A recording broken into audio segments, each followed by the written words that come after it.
Hello, ECE 240, and welcome to week 5. This week, week 5, we are going to go over 3 chapters, starting with chapter 10, emotional development. Before we get into the 3 chapters this week, I want to start with very important that you complete all the observations, okay? We have 5 observations this semester, and you need to complete all of them to pass this class. I have a few of you that have not completed your first observation, so very important that you complete all your observations, allowing you to pass this class. So let's get into it now. Chapter 10, emotional development.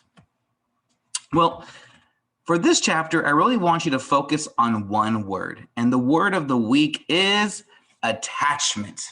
Okay, and what is attachment? Attachment is that bond that an adult or a primary caregiver has with a child. That relationship, that love, where that child knows that individual is going to be there for me at all times.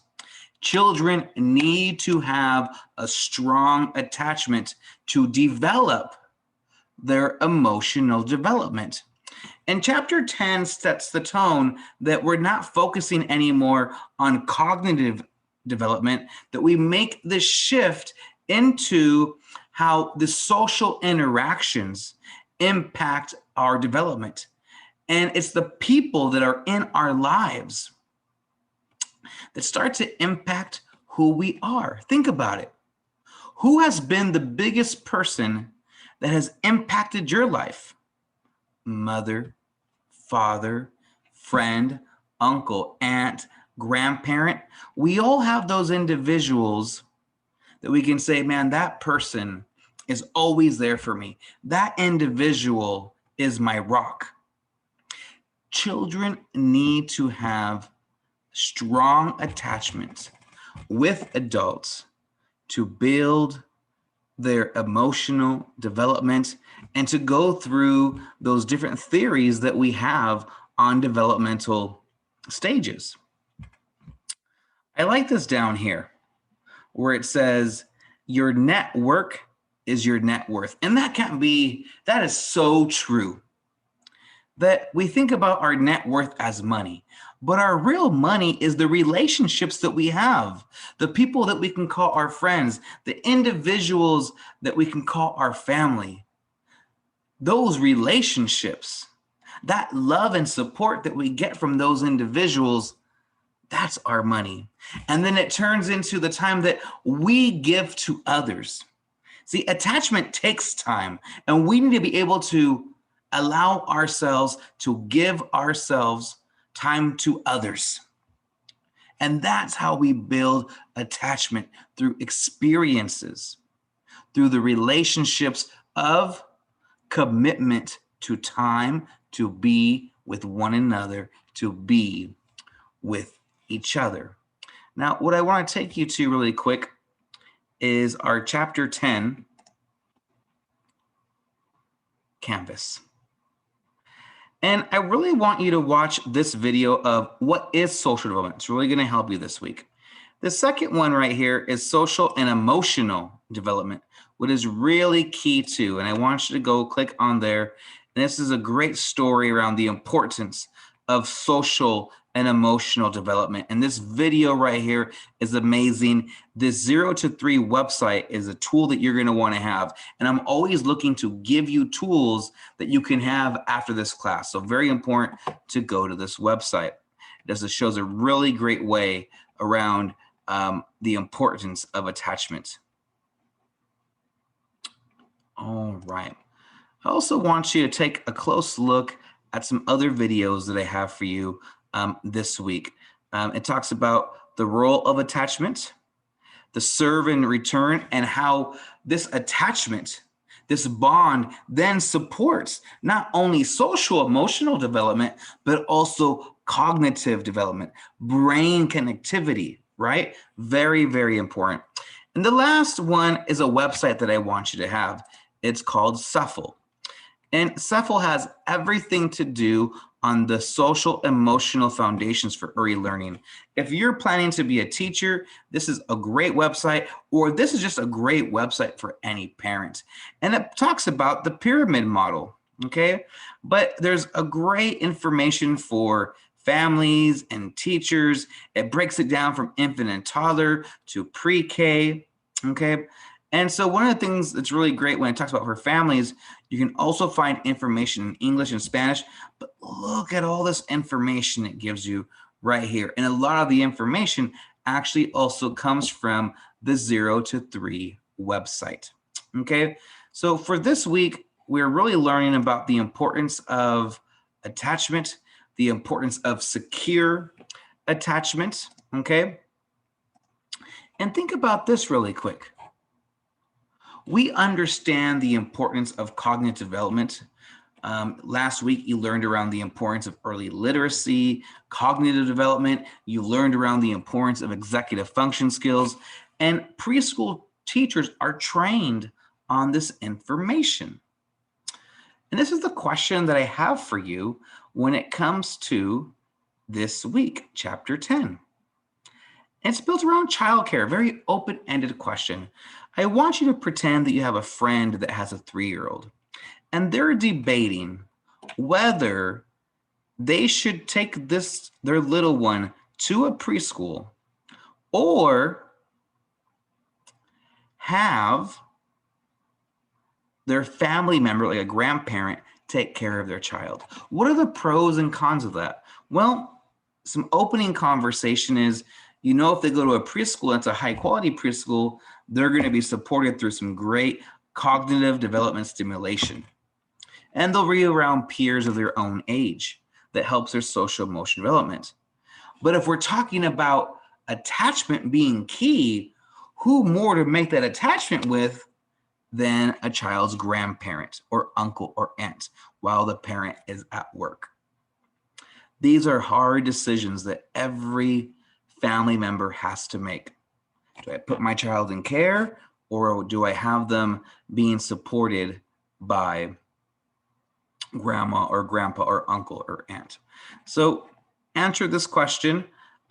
Your response is due on Friday, and then a response to one of your peers is due on Sunday. You also have a chapter quiz for this chapter, and you'll find it right there, okay? Now we're going to go to chapter 11 and 12, and I break up this chapter in these two chapters, very easy for you. And let's go ahead and go to our PowerPoint around chapter 11 and 12. All right, now we're getting into self-identity and gender. And for chapter 11, the thing that I really want you to focus in on is encouragement equals self-esteem. And when we're building that attachment, when we're building that bond, it's important for us to encourage the children and peers and adults that we're with. Not praise them, but encourage them. Ooh, those are two very different things. So I want you to be able to identify the difference between praise and encouragement, and how encouragement helps an individual support themselves, their identity, but more importantly, creates high self-esteem. And that's what we all want. We want to be able to believe in ourselves, that when things are down, we have the resilience to pick ourselves up and achieve and go for the stars. We need relationships to be able to do that. Very interesting. It's hard to pick up the pieces when we believe we're all by ourselves. But the beauty of this is there's always tomorrow, and tomorrow always gives us a fresh start. And when we have that healthy self-esteem, when things are down and there's going to be things that are out of control in our life, how can we pick ourselves up? How do we are able to get support from others to help us in those most critical moments of our lives? Also, we talk about gender. And I love that quote right here that I have around gender. Find your identity your true self, live your mission. Your power is your radical self. Find it. And that's what's fun about this class is you get to reflect and observe, but as you're observing, you're connecting your own life to it. The same thing you're doing on your iSearch paper. I love this other quote down here. A child needs encouragement like a plant needs water. In other words, encouragement is essential. When we talk about gender, one of the things that I want you to focus on in your reading and during this week is gender stereotypes. And think about it. When do we first start to experience gender stereotypes? We experience them the day we are born. If you're born here in the Yuma Hospital, if you are born a boy, you go home wrapped up in blue. And if you're born a girl, you get wrapped up in pink. And we have all of these stereotypes of what boys and girls can do and can't do. And the sad thing about this is that these gender stereotypes start to impact our development just by the gender of who we are, the gender that we relate to the most. I want to give you this really quick, and I pulled up some data from 2019. This is how impactful gender stereotyping is in our nation. In 2019, there was a study. If you have a man and a woman with the same degree, same experience, women are going to be paid 17.7 less percent, which averages out around a little more than $10,000 annually. That's the impact of gender stereotyping. And being a father of 3 girls, that makes me upset. That makes me mad. Just because of the gender you are born with. And let me repeat that. Let me rewind that. We're born with our sex, our biological sex. Our gender is the gender we relate to or that we connect with. But because of those 2 factors, we're put in a place that some people right off the bat are going to make less money. That needs to make all of us upset. And 100%, this is one of the biggest issues of equity when it comes to our nation. And it's all has to do with its roots of gender stereotyping. What I'd like to do for this week when it comes to chapter 11 and 12, I have some tools for you right here. This praise encouragement tool is a handout. It's a PDF. You can also find it here in the bottom link. And what it tells you is, how do you encourage children and not praise them? We don't want to praise children. We want to encourage them to build their self-esteem. And this tells you exactly what not to do and what to do. So I really look forward to you reading that article and getting a little deeper into now changing your behaviors of how you can encourage the children and the peers in your life. I also have this great handout here, 10 ways to build your child's self-esteem. Give unconditional love, attachment, pay attention, attachment, teach limits, support healthy risk. That also goes back to encouragement. Let mistakes happen. Celebrate the positive. Listen well. Resist comparisons. Offer empathy. Provide encouragement. Wow, there's that word encouragement once again. You're starting to see how all of this connects.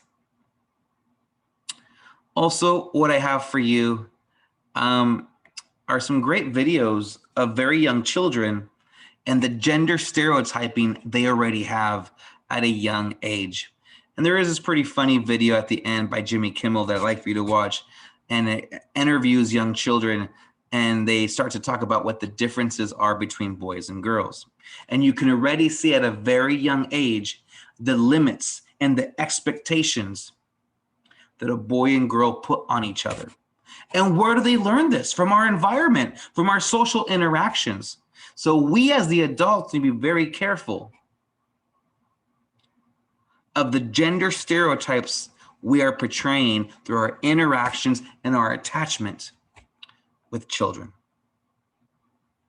What you have for chapter 11 and 12, you have a quiz for chapter 11. You do not have a quiz for chapter 12. And what you have is a discussion for chapter 12 only. Okay, so that's how I've broken up both of these chapters. One chapter, you're doing a quiz. The other chapter, you're doing a discussion. For chapter 12, your discussion is this. How do you think your parents influence your gender development? How do you think your peers influence your gender development? Did your parents and or your peers influence any gender stereotypes? This is a great way for you to reflect and think about your developmental stages when it comes to gender stereotyping and your gender development. Okay.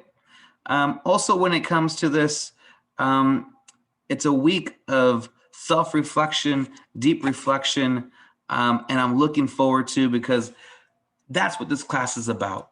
It's about giving you an opportunity to self-reflect and giving you the tools to think about how you can change your behaviors to impact those that you have the opportunity to build a strong attachment with. I look forward to reading all of your work this week. I look forward to seeing you online, executing the work. It's week 5. After this, it's 3 more weeks, and we call this semester an end. I wish all of you a successful week. Take care and have a good one, ECE240. Bye-bye.